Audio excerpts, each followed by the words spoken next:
southeastern Michigan, southeastern Michigan, southeastern Lenawee County, and southeastern Michigan. Yes, EAS over 20! At 2:54 p.m., severe thunderstorms were located along a line extending from near Taylor to Give me that. near Ottawa Lake, moving northeast at 35 miles per hour.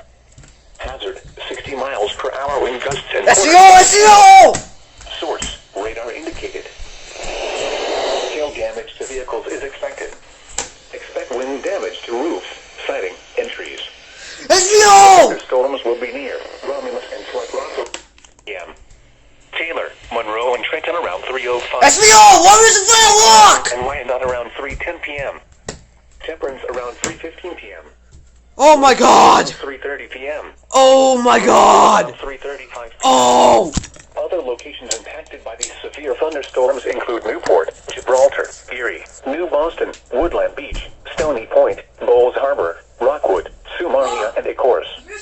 Repeating, a severe thunderstorm warning has been issued until 4 p.m. for the following counties in Michigan: Lenawee, Monroe, and Wayne.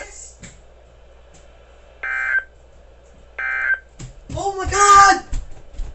The National Weather Service in Detroit. Oh my god!